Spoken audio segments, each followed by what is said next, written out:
Hello YouTube, my name's General Advance, this is Dota 2 and this is basically a special. This is an introduction to Naga Siren support.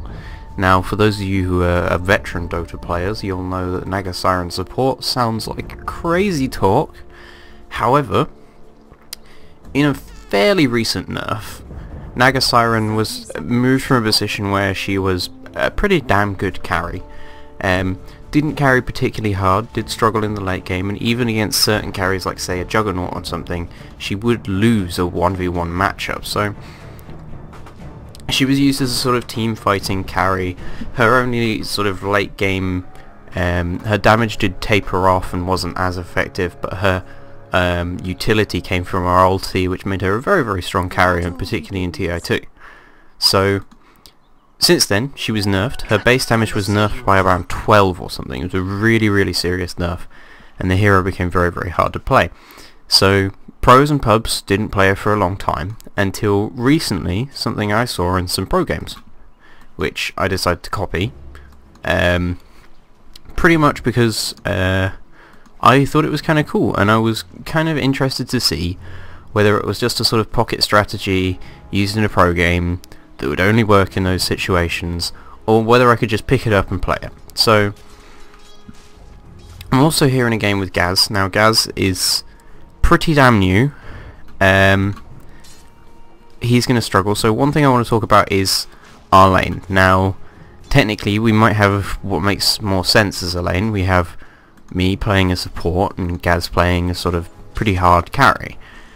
He's ranged, I'm melee, so we should have that all covered. We don't have any particular problems in lane. We do have serious harass issues, and in the very earliest levels, their lane is going to be much stronger than ours, even if it makes no sense. Death Prophet plus Bounty Hunter lane is really, really stupid.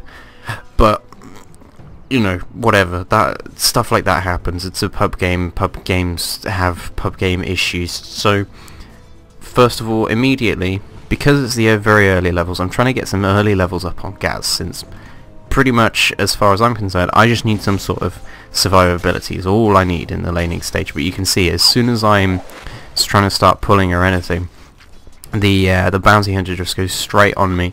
And he was very, very good, actually, going after my pull all the time. And very, very early on in the laning stage here, I'm actually going to get killed, because I had a stupid move. I should have gone straight under tower, straight after they'd gone after me, but there's not much I can really do there. So I am going to give up first blood, which is pretty bad. It's only 2 minutes in, but as well as that, it does give me the opportunity to go back to base and buy some sentries. I don't know, I guess that's fairly useful. We do still get a successful pull off though, so that's one thing to take note of. And this whole time Gaz has been getting pretty much solo XP from the lane. So even though I died there, even though I gave up first blood and for early gold, my objective is still being completed at the moment.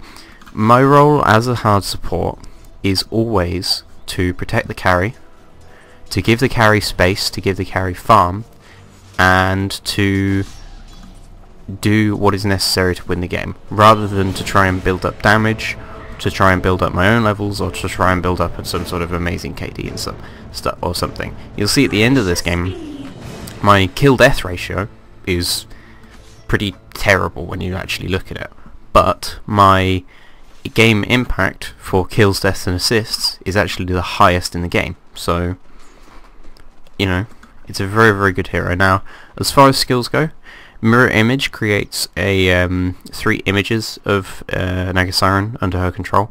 They have very, very high bonus incoming damage early levels, as well as pretty poor damage. They're part of the reason that she was an okay scaling here, carry, but sort of not a massively strong carry. She sort of did just okay-ish damage. I don't know. She did fairly good damage though. There's nothing to say from that. Again, I'm just trying to stack pull and stuff, and I'm totally willing to die to get these stack pulls off, because it means that Gaz is almost certainly going to still be safe in lane. They can't really tower dive him yet. They simply don't have the health to.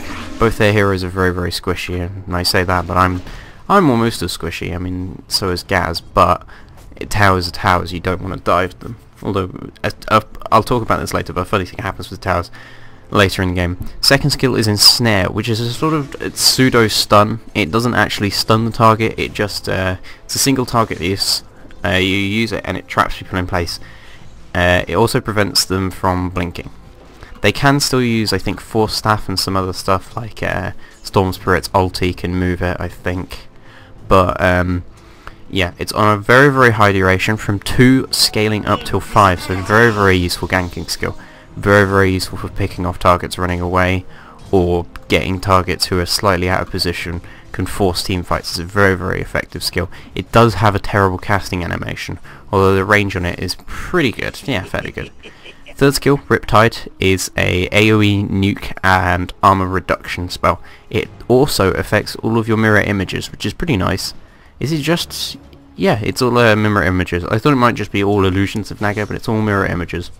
And again, you can see I'm still trying to give Gaz as much of the farm and levels here as possible. He should be picking up pretty early Tranquil Boots at this point, which would be nice as far as lane sustainability, which is one thing that we do have issues with. Like he saw in the very, very early levels. I gave it First Blood because I'm simply just not as survivable as they are. And at some point here, we are going to be calling for some ganking support. Now, as well as playing a support hero, one thing that's pretty crucial for me in this game is because Gaz is a new player, Gaz is my friend, and I'm just trying to sort of walk him through this. I'm trying to do most of the communication stuff with the rest of the team. One thing that was great in this is that our Weaver is a really, really nice player, and a pretty good player as well, and really nice little pick off here. We knew that they were going to go on him. As soon as I saw the Death Prophet walking around, and as soon as I saw the Bounty Hunter go invisible, so I waited a few seconds, placed the ward down, and then we immediately get a really nice double kill from this. One of the kills goes to me, however one of the kills does go to Gaz on the carry, which just means he's going to do really, really strong in this lane now. Even though I gave up the First Blood, at this point we've won the lane. Things are still things are still on edge. Things are hard in this lane.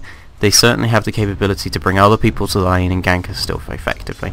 Gaz isn't in any way spiraling out of control or anything, but he is getting effective, and you can see he's already managed to get level 6, which is pretty essential on Luna because of her skill set, and her ulti is very, very important. It's a very, very strong teamfight ulti. But at the moment, yeah. So these two skills, the second and the third one that I've talked about on Naga, are why I think Naga makes such a good support actually, and why I really, as soon as I saw the Naga support, I really understood why they were using her as one. Net, you only need 1 level of. Alright? It's great to get the other levels of it. It does cost you more mana, but generally Naga Siren with Arcane Boots doesn't suffer from any mana issues whatsoever. Maybe a little, but you can get like an urn or something to cover that, and sadly they're going to try and kill me again here, and I'm just going to run into tower like I said before. They can't tower dive me very effectively at all. The Bounty Hunter's fairly good at it because he has very high armor, but the Death Prophet is terrible, terrible, terrible at it. Really, really will struggle.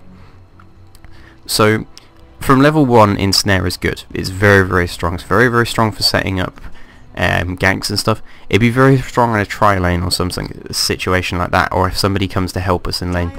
And a little kind of smart-ish movement here.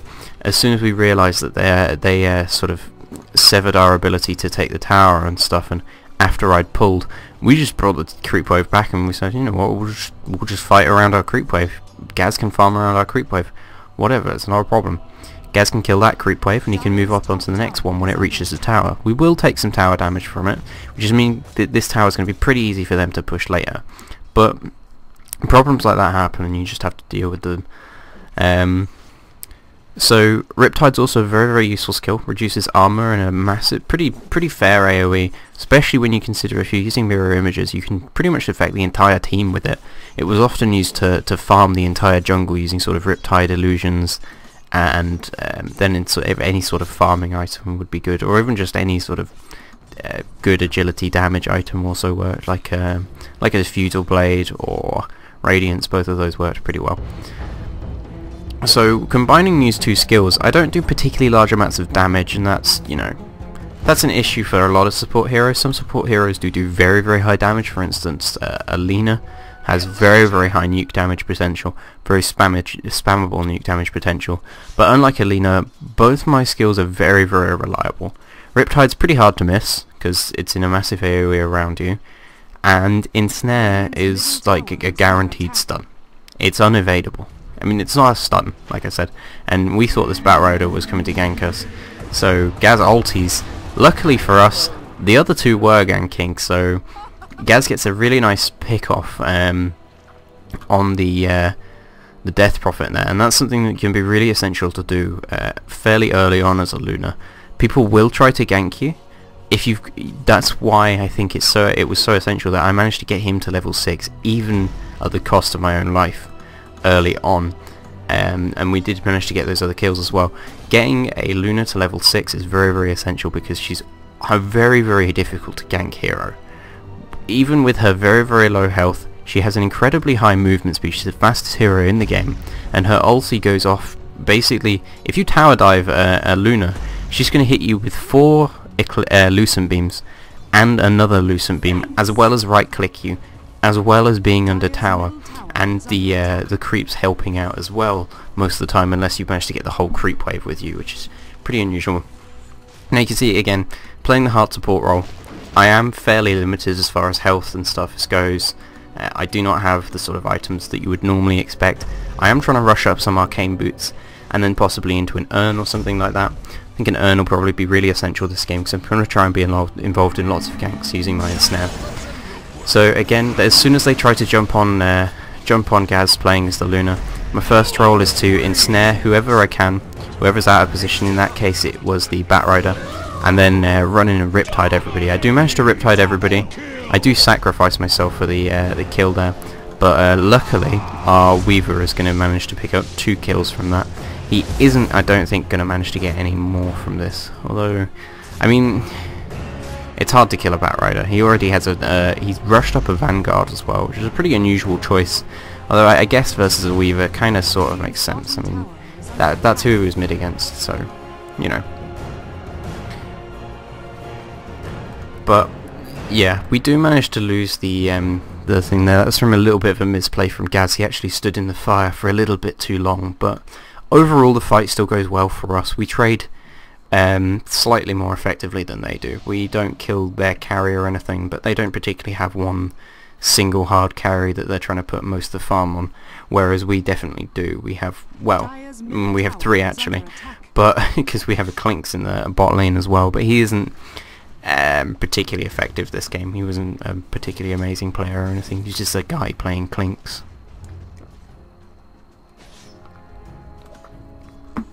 But again, as far as wards and stuff is concerned, on a Naga Siren, you are not particularly item dependent. That's why, you know, it's another reason she didn't need to be a hard carrier or anything. It certainly wasn't necessary.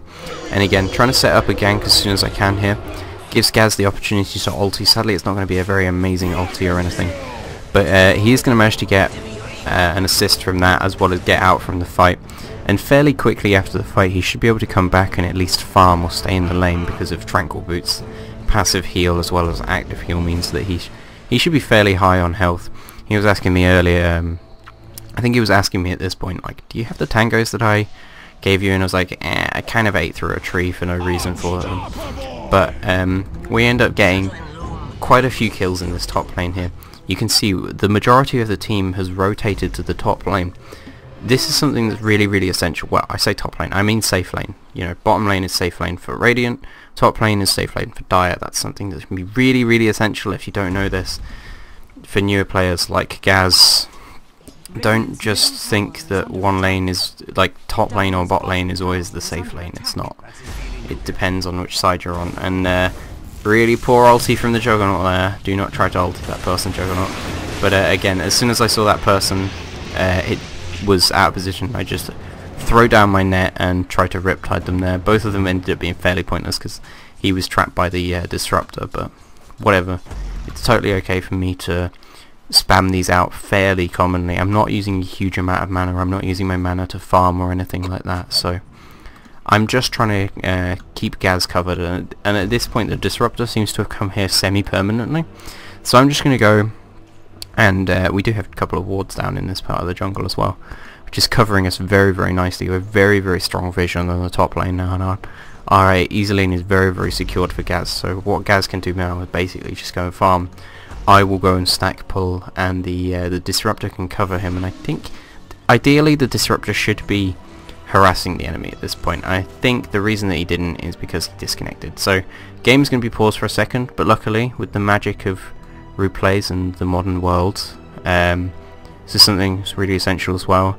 If you want to be a nice person, you want to play Dota like a non-asshole, fucking wait for people. Oops, almost sped up.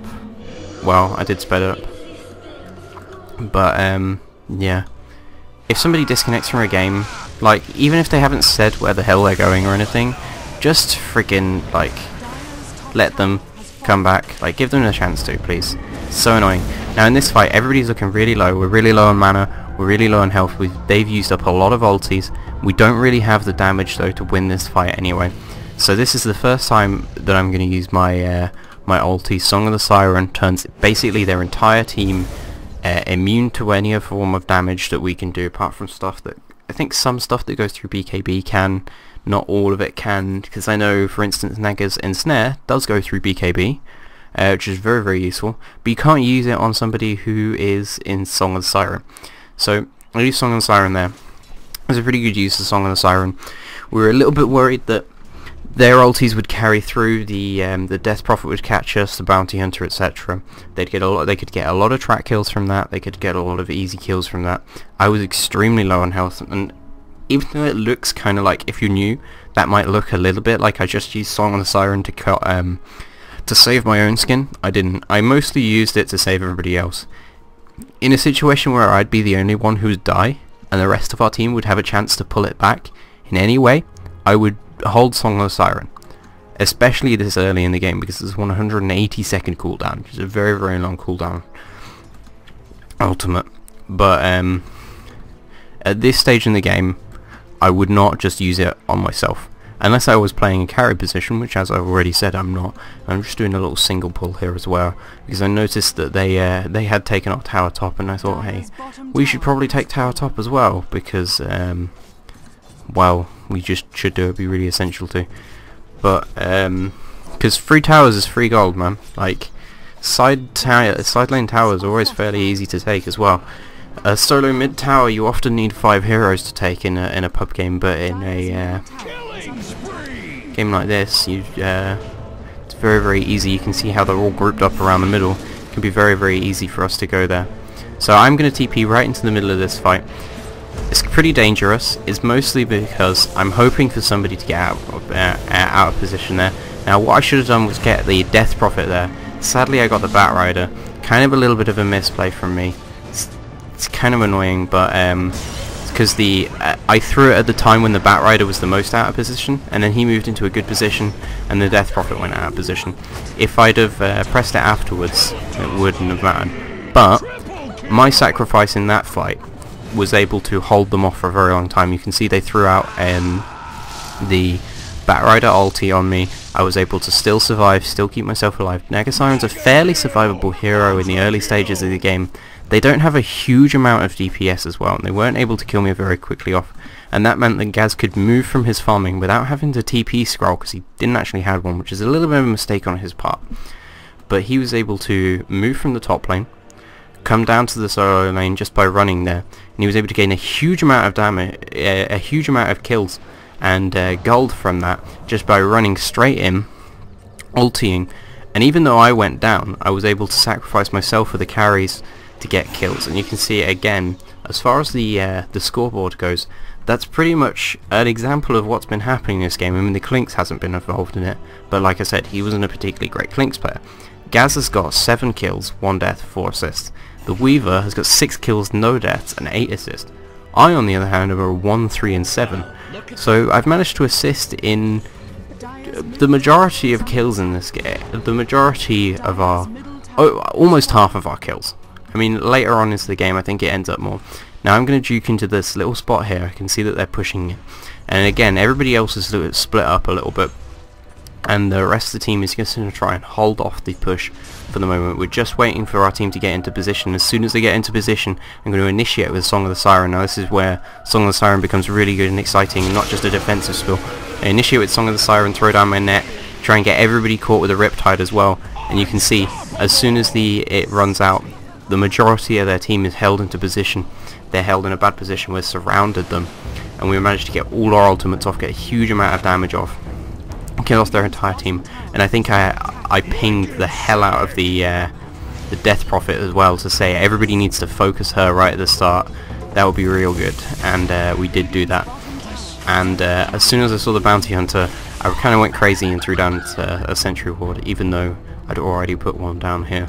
So from that fight, I'm able to get my arcane boots now, and you can see how dynamic Song of the Siren really can be. As a skill, it scales extremely well. Into the early game, you do have to be very, very sensible with it. You do have to be worried about when exactly you're going to throw it. However, in the late game, it's on a 60-second cooldown, which is pretty much faster than you can actually team fight. So, I mean, unless you're doing a lot of buybacks and things and TPing people into the mid lane and such, and it's a lot of like an ongoing long team fight. But doing one whole big team fight and a team wipe, taking a tower, and then doing another whole big team fight, in that time, Song of the Siren will be up for both of those, which means you can use it to initiate, you can also use it to escape in the late game. Early game, you have to make a very, very sort of visible choice. In that decision, I was duped into the trees behind them in a really, really nice spot. You can see I was just unable to be seen because I'd moved just between these trees, and their entire team was there, and I could see their entire team because they were very, very open about being there. And that was one mistake that they did make from that. Now I'm going to pick up some more sentry wards here. I'm going to start building towards my urn. My items are kind of late, I'm not going to lie. I would have liked to get something like arcane boots earlier, but I have had to sacrifice myself kind of a few times for this. But that team fight was pretty much won because of my initiation there. I was able to get everybody into the perfect position. You could see on the map that I think the Weaver and the Gaz on the Luna were well out of position, well deep into the jungle or a far off lane farming. And that's not a bad thing, that's a good thing, that's what a hard carry should be doing. But as soon as a team fight erupts, it's very, very useful for a support hero to be able to extend the time that they have to wait around for the team fight to actually happen. You can see I really badly misclicked there. I can't remember exactly how, but I remember doing it very, very poorly and being like, oh shit, I misclicked really bad. Gaz gets initiated on, and that's a big mistake from me. We are going to manage to hold this fight in. I'm going to hold the Juggernaut in position while he's still in range of the tower as well. That's something I've tried to do, and I purposely engage on the Viper, even though that I know that in a 1v1 fight he would win that, because the rest of my team is still alive. I did throw out my net a little bit late on that guy as well, but I'm just going to make sure that I keep on using Riptide whenever I can. And I didn't use my magic wand until later in that fight, but I'm a little bit scared at the moment at this point because the Bounty Hunter could very, very easily kill me. I am quite squishy now that we get to this point in the game. But Gaz does die from that fight. He did manage to pick up his Manta Style first. He's got Drums, Tranquils and a Manta Style, which isn't bad for 22 minutes, especially considering he is a fairly new player. He's not used to playing a hard carry. Since he started playing Dota with us, we've always made sure that he's been playing support heroes, and generally when you first start off Dota, I really advise playing support heroes over playing carry heroes. They're much, much simpler. People will have to rely on you less, and ultimately it's a much more useful skill to learn in the early stages of the game, because to be honest, at low skill, most people try and avoid playing support because most people are stupid and they think that Ursa's just the best hero in the world because it's just the most damaged hero, because that's what they see does the most damage to them. They get hit by an Ursa a lot and it kills them. But at medium, high level, everybody knows that support heroes have one of the most impacts in the games, and carry heroes can often be completely overlooked in my opinion. If you play your lanes well enough and you do them early enough, a carry hero can be fairly redundant because support heroes scale much faster. Well, I mean, they don't scale, they start off strong and they stay strong. They do taper off into the late game, and that's what carries are for. But a lot of games, especially in very high level, would be completely over by this point. Not because of imbalance or anything like that, but just because the game is able to be decided by a 20-25 minute mark. I mean, yeah, it's safe. It's very safe to always have a carry or two on your team, even if they're not like super hard carries or fairly like sort of semi carries, like a Luna. That it's not a super hard carry. It carries fairly well, it pushes fairly well. It's not a super hard carry, but it's a very stable hero to go for, and that's mostly what a carry is there for. But you have to remember, you do need to get your farm up on this, and in this situation I'm just trying to get the kills for the Weaver again. Like I said before, I threw down my net on whoever looked out of position there and tried to get in and Riptide. I am going to die from that. I did manage to gain a couple of earned charges, and I juked through the trees using one of those earned charges. I think I got 3 from that fight, so good for me. We managed to get 2 kills for that, for my death. So again, useful situation for me. No, I'm not owning or doing massive damage or anything, but I'm setting up kills for other people, and you can see it's sucked a lot of people into the middle here. Sadly, Gaz's ulti kind of whiffs a little bit. He got unlucky.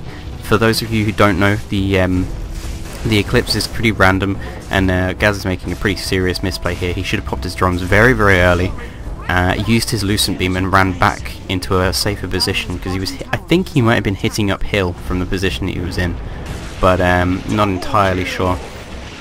That Disruptor's wall was...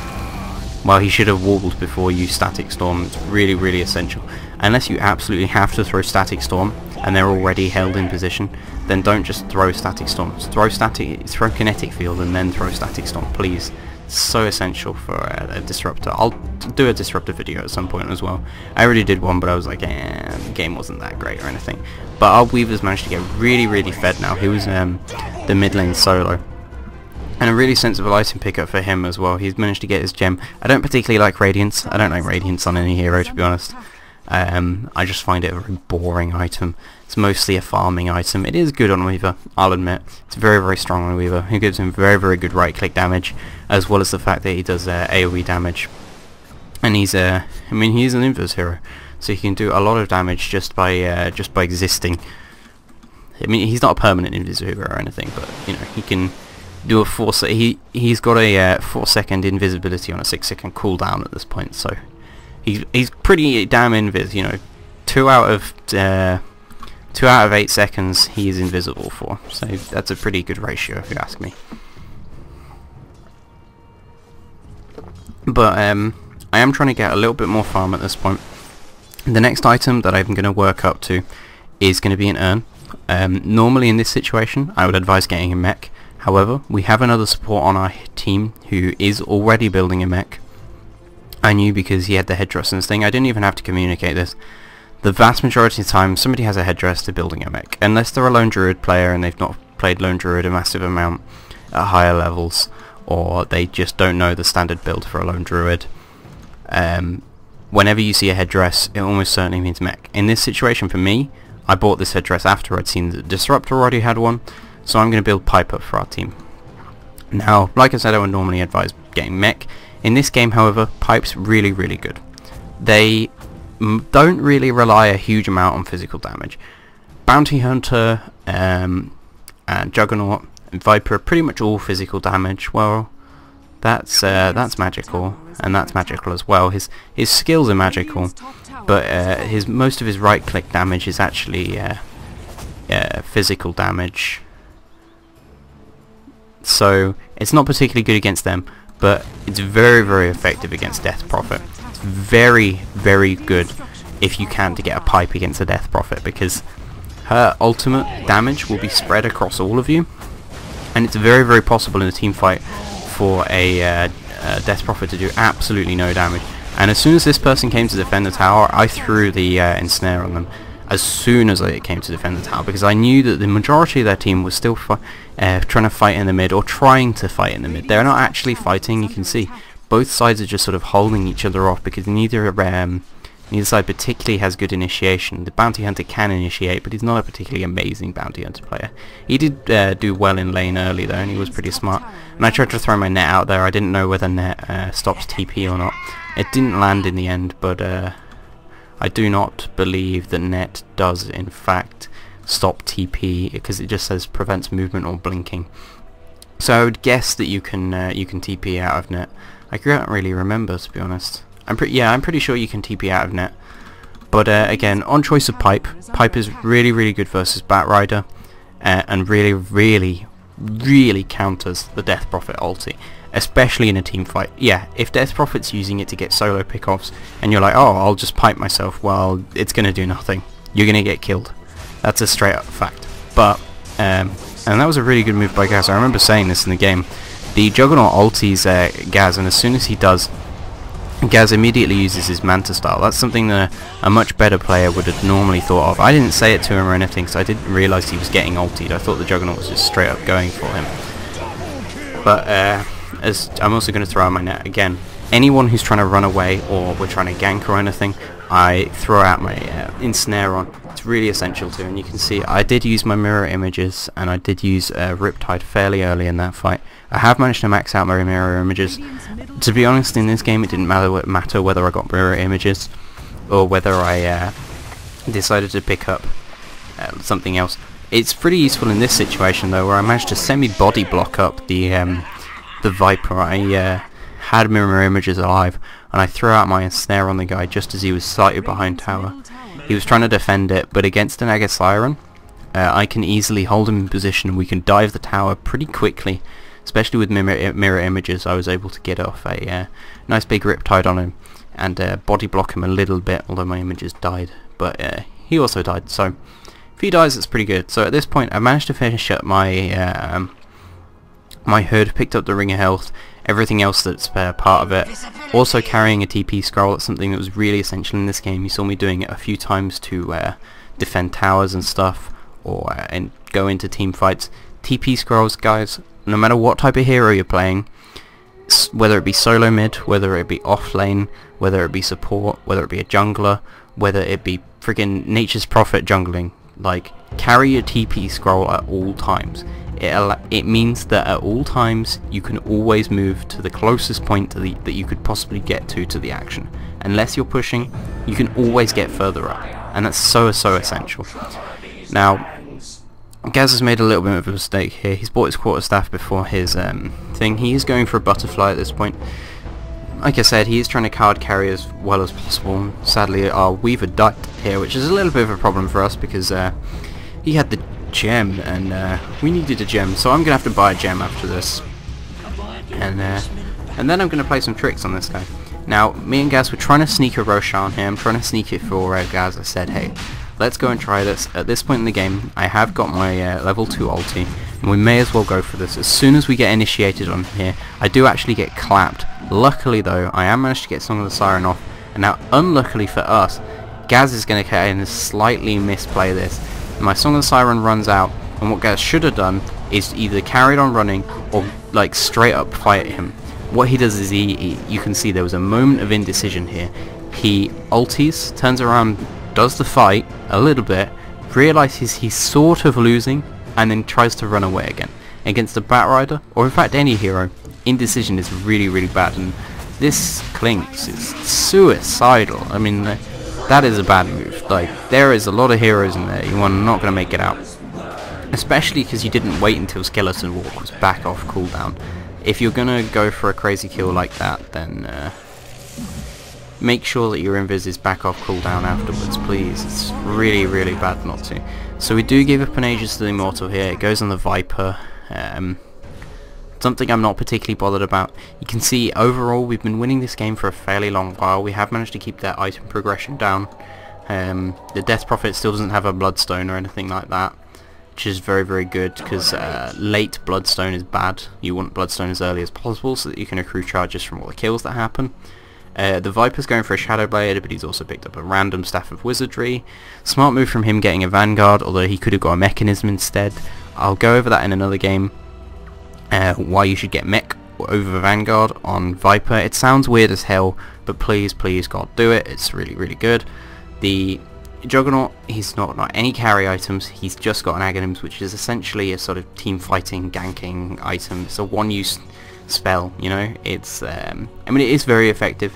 Juggernaut's ulti is, you know, famous for being exceedingly powerful, but it's going to fall off late game, and he hasn't managed to get any other items as far as carry potential is concerned.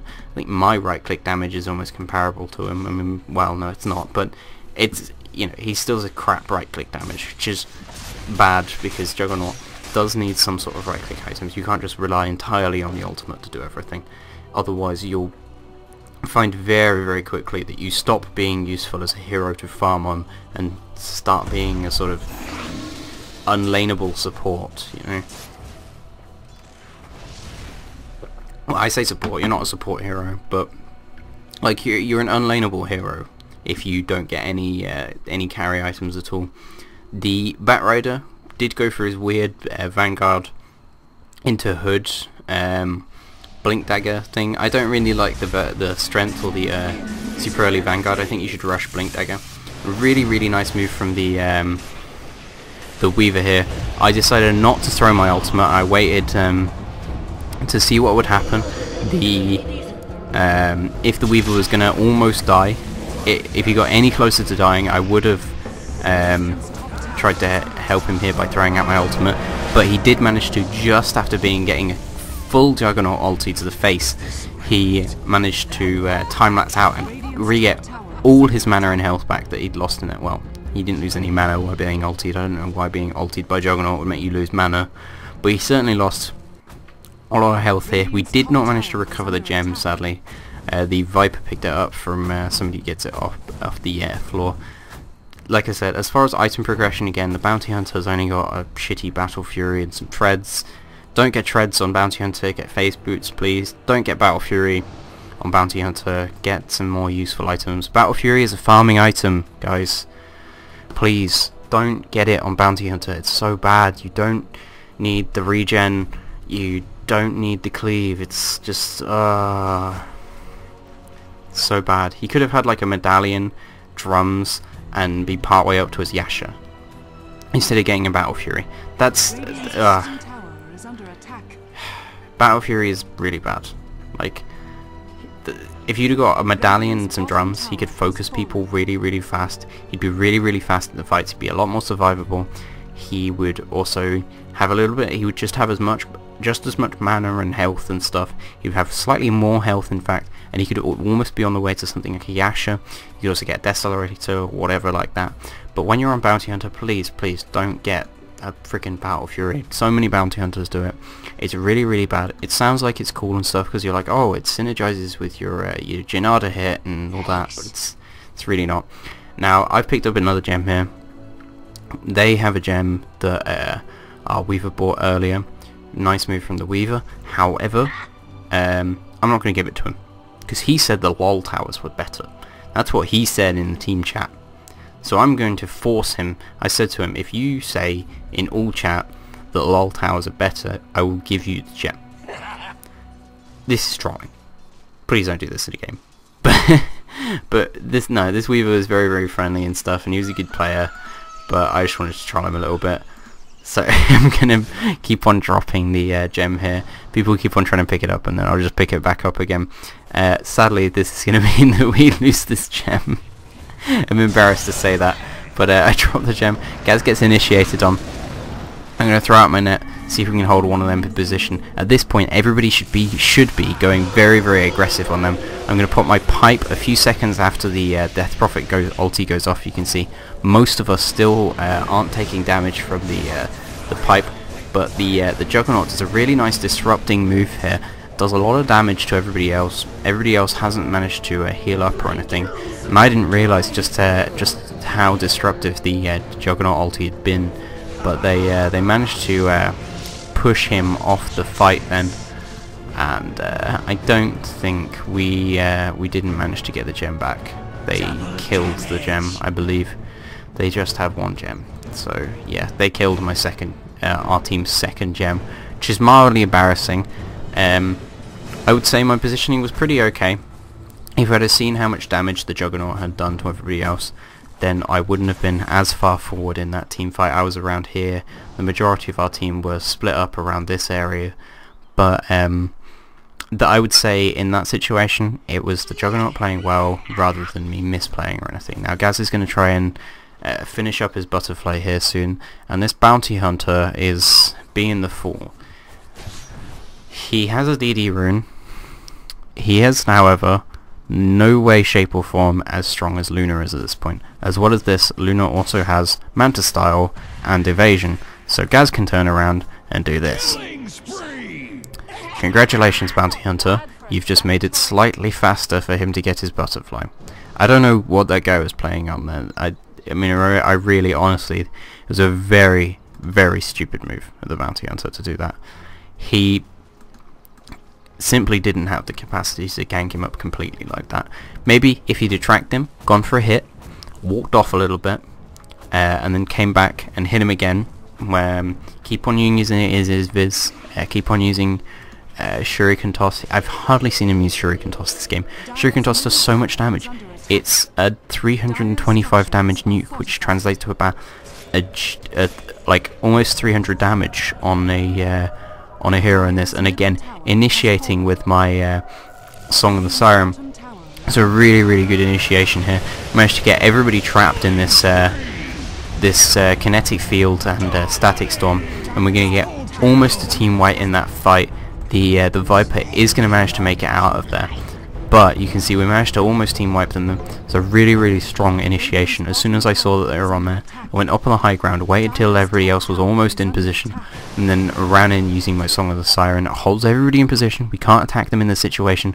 What we can do is set up things like Kinetic Field, set up things like Static Storm, any skill shots we can get ready to use them. We can see where everyone is. Nobody can move in to help them because they'll get stopped by Song of the Siren. It's a very strong skill for initiation and for escapes and stuff. And you can see at this stage in the game, because we're stronger, I'm trying to use it to initiate. If we were weaker, then I'd be using it. I'd be sitting behind the Luna, helping him farm, and then whenever anybody came up on him, I'd use it so that he could escape. And just doing a little bit of jungling in the enemy jungle here. You can see we've put a pretty good ward vision on the map. We just did a team wipe as well, so I was feeling fairly safe. At this point, I have picked up a bracer, just, yeah, and, like, these guys were kind of assholes. Like, the Weaver was just joking about, like, and these guys are also under the name SS. They all have SS icons and stuff under their Steam profiles, so these guys are assholes. Fuck those type of people. I can't be bothered with people like that. I want to get all angry. Sadly, I am going to get sort of baited, I guess, into a stupid freaking argument with them, but like say stuff like that is stupid. So, like, if you're a Nazi and you're trying to take the mick out of the like, what's this all about? I don't know what the Weaver's arguing about there. I mean, I guess the Soviet Navy was kind of crappy. I don't know. It's a really odd argument for people to get into. Yeah, that's a lot longer than Third Reich lasted for, guys. Third Reich lasted from 1933 to 1945. So, not quite on the same level. You can see I've basically just kind of upset these guys. I think they were pretty annoyed with me in this game. They're kind of douchebags. I don't like people that want to go under the names of freaking like SS and stuff. Even if you're just doing it to troll, like, please don't, because making light out of stuff like that is not even funny. Like, oh, you Jew, like, what the fuck would I care? But back onto the game. Now, item that I would have liked to go for earlier on in this game would be a medallion of courage. As well as that, I'd like to get something. Okay, Ghost Scepter. Ghost Scepter would be really essential on me. And I saw these guys on me. I did try to throw my ensnare. You can see my animation was going off there, but they initially focused me in this fight, which is really good for Gaz. He's able to run in ultimate, and I was able to throw out my pipes so that he can stay alive in this, and we're able to almost get everybody in here. Unluckily, Gaz does get knocked back, and I should have urn charged him earlier. You can see I'm accruing an enormous number of urn charges, but a lot of people on our team have very, very high health regen, or are moving back to base pretty much after every kill and stuff. I mean, obviously I'm not going to need urn charges that often. I'll use them when I'm very, very low like this, but you can see I'd rather throw them on something like the Disruptor, because simply put, I have very high health regen already from my Pipe of Insight. It's a 11 HP regen, as well as all the magic resist I stack up. I'm very, very tanky now at this point in the game that I have my Bracer. So the reason that I'd like to go for a medallion as a support Naga Siren is support Naga Siren's very, very good at assisting in ganks and assisting in focusing down heroes. It's not particularly great in a team fight, it doesn't do a huge amount of damage. It does reduce everybody's armor as well already, but what I can do is I can find somebody who's out of position or that we want to gank. I can ensnare them, and this fight uphill here isn't going to be super sensible, but I can ensnare them, use my Riptide as well as my Medallion of Courage on them, and then I'll do very, very, very high damage to them because of that, as well as other people who are more physical damage dealers will also be able to do very, very high damage to them. And that's really, really essential for a any sort of hero like this as far as supports go. Supports vary very greatly in the way that they're used. Like I said before, some of them are very, very high damage supports, and this Clinks looks real dead. Yeah, you're real dead, dude. But at this point we should definitely be backing off. We got the tower, we got like a kill or two for this. I think we got 1 kill.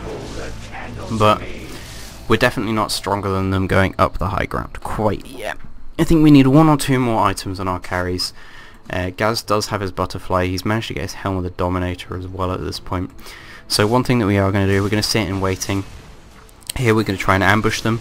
A few others did go back. Don't think that we would go back particularly. The Clinks is going to take a long while to come back. Now what I should have done was throw down my ensnare on this person. However, foolishly, I use Song of the Siren. What we should have done is throw an ensnare on the Juggernaut, and then beat his ass, and then if people came to help him, maybe use Song of the Siren then. The reason I used Song of the Siren was hoping that the Weaver could get into position to help the fight as well. Gaz throws down his ulti a little late there, ends up only getting the Bounty Hunter for it. You can see a few of the Lucent Beams were kind of wasted. It's not a massive problem though. At this point in the game, we're much, much stronger than they are. If we can take a Rax inside their base, I think we have the sustain to pretty much stay in there and win the game. We have very, very high health and mana regen on pretty much all our heroes. Those who don't can be healed up or Arcane's Boost. Arcane's Boost is not a thing. But like for instance, Gaz has 1,000 mana. Like, he doesn't use a particularly huge amount of mana. He's not going to struggle for mana for a while. He's also not really going to struggle for health. He's got Lifesteal, he's got Butterfly, he's got his Tranquil Boots. He can like Lifesteal, most of the attacks on him won't do anything. He's also got very, very high stats from his Manta style and stuff. Overall, we're doing very, very strong in this game. And you can see, now that we've taken 1 Rax, we managed to take 2 and even 3 Rax. We've taken the whole game. Now we're going to start tower diving, because these people deserve tower diving, I guess. I don't know. But you can see how a support Naga Siren works. Like I said, it's mostly useful against a long lane hero. In a situation where they contest your lane, it's not particularly great. It's a very, very good setup if, say, you wanted to use... See, I've got my Ghost Scepter and my Medallion of Courage. This means that I can run in first. I can very, very easily be the one that they want to try and focus, then make it so that it's very, very hard for them to focus me because of the Ghost Scepter. I'm not particularly bothered about taking the extra damage or anything. But Ghost Scepter, Medallion of Courage, I'll leave that on actually. It's what it looks way cooler. But look at that. Looks pretty cool. But so that's the game overall. You can see how support Naga Siren works as far as initiating. Very, very useful for focusing enemy heroes. Very, very able to support your carry and defend your carry and keep him alive a lot. Item build, I would say overall my item build is pretty much how I would always go for it. Trying to get things like the urn, the arcane boots earlier, as well as getting the medallion early. Pretty much all my items, just getting them earlier would be great. honestly, it is the sort of support that can do very, very well with a lot more items. But even with very, very few items, you saw in the laning stage, I just had a lot of wards. I had boots, a lot of wards, some regen items. That was pretty much it for a very, very long stage in the laning stage. I had pretty much nothing. I was still able to pull out a lot from that because I was able to select targets for the Luna and the Weaver to focus up. They do very, very significant damage, even early game. And that gave my team a lot of kills, and you can see I got the most assists in that game.